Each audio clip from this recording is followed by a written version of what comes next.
자, 시청자 여러분들 반가운 소식입니다. 최근에 서해 공무원 피격 사건과 관련을 해가지고 월북몰이를 했었던 그 지난 문재인 정부의 전직 고위 관료들이 하나 둘씩 구속이 되고 있다라고 해요. 자, 특히 이번에는 놀랍게도 서욱 전 국방부 장관과 김홍희 전 해경청장들까지 구속이 됐다라고 합니다. 자, 이건 굉장히 놀라운 뉴스죠. 또 우리 시청자분들 입장에서는 되게 반가운 뉴스가 될 것 같은데 제가 오늘 이 소식을 자세하게 전달해 드리도록 하겠습니다. 자, 어쨌든 이렇게 문정부의 전직 고위 관료들이 구속이 돼가지고 지금 현재 민주당 내부 애들의 분위기는 발칵 뒤집어졌다라고 해요. 얘네들이 지금 발칵 뒤집어졌어. 왜 그러냐면 얘네들이 예를 들면은 최근에 이재명 사건과 관련을 해가지고 또 수사가 급물살을 타고 있죠. 이재명 사건과 관련을 해가지고는 민주연구원의 김용 부원장이 구속이 되기도 했었는데 이런 사람 같은 경우에는 증거가 너무 명확하니까 민주당 애들도 어쩔 수 없이 그 정도는 구속이 될 수도 있겠다라고 각오를 하고 있었습니다. 자, 그런데 이거는 전혀 예상을 못했던 거예요. 서욱 전 국방부 장관이나 김홍희 전 해경청장 같은 사람들까지 구속이 될 거라고는 요것들이 상상도 못했기 때문입니다. 친민주당 성향의 방송 패널들 전부 다 방송 기어 나와가지고 절대로 구속이 안 될 거라고 기각이 100%라고 떠들어대다가 이번에 싹 다 지금 얘네들이 참교육을 당하고 있는 겁니다. 자, 여러분들 그래서 얘네들이 요즘 왜 이렇게 분위기가 안 좋냐면은 서욱이라든지 김홍희 같은 사람들이 뚫리면은 그 다음은 당시 국정원장을 지내고 있었던 박지원이나 서훈 같은 다른 문정부 시절의 고위직들의 차례가 돌아오게 되고 그 순번이 돌고 돌다 보면 결국 마지막은 누구를 향하느냐? 문재인을 향하기 때문입니다. 자, 서울중앙지법의 김상우 영장전담 부장판사는 증거인멸과 도주의 우려가 있다라며 서욱 전 국방장관에 대해서 구속영장을 발부를 했습니다. 자, 서욱 전 국방장관이 받고 있는 주요 혐의점은 다음과 같습니다. 제가 정리를 해드릴게요. 지난 2020년 9월 당시에 해양수산부 공무원 고 이대준 씨에 대해서 당시 문재인 정부가 자진월북을 했다라고 판단을 내렸었잖아요. 물론 그거는 거짓말이었지만 말입니다.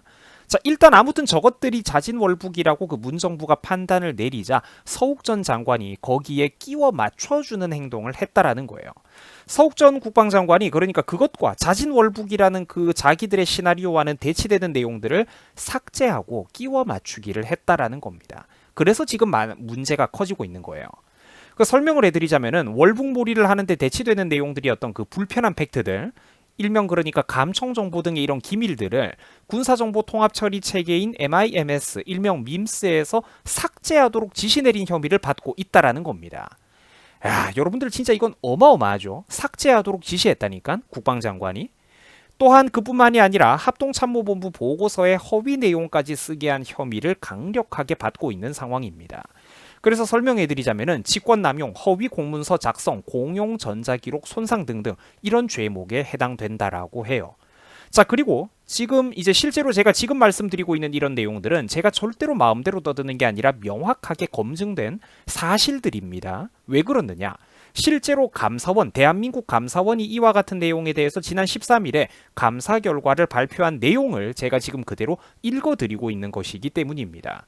자, 감사원 감사 결과 발표를 제가 읽어드릴게요. 이 감사 결과 발표에 따르면은 서해 공무원 이 씨의 피격 이튿날인 2020년 9월 23일 새벽 1시 무렵 당시 관계장관 회의가 열렸어요. 그리고 이 회의가 끝난 다음에 서욱 전 국방장관의 지시에 따라 밈스에 저장되어 있던 군 첩보 관련 보고서 60건이 삭제가 되는 충격적인 일이 있었습니다. 이거는 여러분들 감사원 감사 결과 발표에 나오는 내용들입니다. 그대로 나오는 내용들이에요. 그래서 혹시나 여러분들이 어디 가셔가지고 서욱 전 장관이 구속된 게 부당하다, 정치 탄압이다, 이유가 뭐냐, 뭐 이따위 헛소리하는 애들을 여러분들이 만나신다면은 이렇게 이제 대답을 하시면 됩니다. 한 무고한 국민을 월북몰이로 몰아가기 위해서 마음대로 군 전산 자료를 삭제하고 보고서까지 편집하고 조작했던 이런 인간들이 구속당하는 것은 당연한 것이다. 싼 것 아니겠느냐? 이렇게 대답을 하시면 되겠습니다. 자, 그리고 또 한 명의 전직 고위 관료가 구속을 당했죠. 바로 김홍희 전 해경청장입니다. 이 양반은 그러면 어떤 혐의가 있느냐? 김홍희 전 해경청장의 주요 혐의는 다음과 같습니다. 서해 공무원 사건 경위 수사의 총책임자가 바로 이 사람이었기 때문입니다. 정확히는 직권남용 허위 공문서 작성 혐의로 구속이 되었습니다. 매나 똑같이 조작질을 했다 이 말이에요. 제대로 확인되지도 않은 증거를 사용하거나 기존의 증거를 입맛에 따라 문재인 정부에 불리한 내용은 은폐시키고 혹은 실험 결과를 왜곡하는 등 조작질을 벌였다라는 것입니다. 자, 결국 강제로 문재인의 입맛에 끼워 맞추기 위해서 서해 공무원 이 씨가 자진월북했다라고 이것들이 성급한 판단을 내리면서 억지로 수사 결과를 발표한 억지로 그러니까 잘못된 수사 결과를 발표한 그런 혐의를 지금 검찰이 집중적으로 조사를 들어가고 있는 겁니다. 자, 그리고 법원에서도 이런 주장이 일리가 있다라고 생각을 하니까 증거인멸의 우려가 있다고 구속영장 발부까지 해준 거겠죠. 자, 지금 그러니까 흘러가고 있는 흐름 자체는 굉장히 좋은 아주 고무적인 상황입니다. 자, 그런데 시청자 여러분들, 제가 질문 하나 해보겠습니다.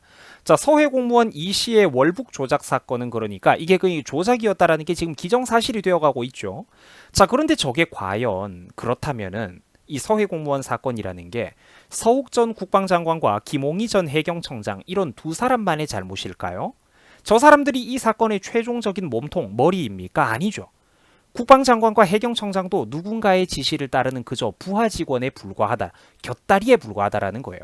얘네들은 사실 거물이 아니라 피렘입니다. 그러면은 장관과 해경청장을 상대로 최종적인 보고를 받고 지침을 내리고 지시할 수 있는 최종 상급자가 누구입니까? 그렇죠. 최종 결정권자는 당연히 그때 당시에 대통령이었던 문재인 이 인간입니다. 서해 공무원 월북 조작 사건은 당연히 문재인이가 명확한 입장을 스스로 밝혀야 되는 내용이라는 거예요. 모른 척하고 입 닫는다고 될 일이 아니라는 겁니다. 이 인간은 분명히 그때 관련된 내용을 보고를 받았습니다. 알고도 그리고 덮었던 거예요. 그리고 한 국민의 억울한 죽음을 자신들의 거짓된 남북 평화 파리쇼에 방해가 되니까 무려 한 국민의 억울한 죽음을 월북자로 몰고 가버리는 굉장히 파렴치하고 죄질이 나쁜 짓을 저질렀다라는 겁니다. 정말로 중대한 범죄 아니겠습니까? 자기들의 정치적인 이득을 위해서는 국민의 목숨도 팔아넘긴다. 여러분들 이게 사람이 할 수 있는 행동입니까? 이 서해 공무원 피격 사건 절대로 가벼운 사건이 아닙니다. 그리고 이 서해 공무원 피격 사건 월북이라고 조작을 했던 이 사건의 핵심적인 최종 몸통 혹은 머리 헤드가 누구다? 당연히 문재인까지 가야 된다라는 겁니다. 자, 여러분들 요즘 되게 분위기가 좋아졌습니다. 제가 진짜로 걱정을 했는데 분위기가 좋게 흘러가고 있어요. 민주당 세력들에 대한 수사가 갑자기 제대로 급물살을 타고 있습니다. 이재명의 최측근인 김용민주연구원 부원장도 최근에 체포가 됐고요. 자택도 압수수색을 당했으며 마침내 이 김용희가 구속까지 됐습니다. 다들 뉴스를 보셨을 거예요. 이재명의 대선 행보를 위해서 이 불법 대선 자금 8억 원이 흘러들어간 정황이 지금 포착이 되고 있는 것이고 당연히 이거는 명확한 증거가 있는 금액이 요 정도라는 얘기일 뿐 실제로는 훨씬 더 큰 금액들이 오고 갔을 거라고 전문가들이 보고 있습니다. 자, 물론 민주당도 김용 부원장의 구속은 나름대로 각오를 하고 있었습니다. 이재명의 최측근으로 이 사람은 이재명 관련 사법 리스크들이 워낙에 그 근거와 정황들이 명명백백하기 때문에 얘네들도 각오를 하고 있었어요. 하지만 이 인간들도 미처 계산을 못했던 부분이 있는데 문재인 정부의 전직 장관급들마저 구속당하게 되는 지금의 사태는 얘네들도 전혀 예상을 못했다라는 것이죠. 그래서 지금 현재 민주당 내부가 발칵 뒤집어져 있는 겁니다. 아까도 제가 말씀을 드렸습니다만 서욱 전 장관에 대해서는 당연히 기각될 거라고 방송에서도 떠들어댔었거든요. 자, 그래서 서욱, 김홍희 등이 뚫리면은 그 다음은 박지원, 서훈 차례. 이 문정부 때 국정원장을 지내던 사람들, 그 더 은밀한 것들을 알고 있는 그런 핵심 인물들의 차례가 다가오는 것이고, 그러면은 그 다음은 또 누구겠습니까? 결국은 문재인까지 가는 게 순리라는 거예요. 이 사건은 원리원칙대로 파고 들어가다 보면은 결국에는 거기까지 닿게 되어 있습니다. 자, 민주당 이제 시작에 불과합니다. 시작에 불과해요.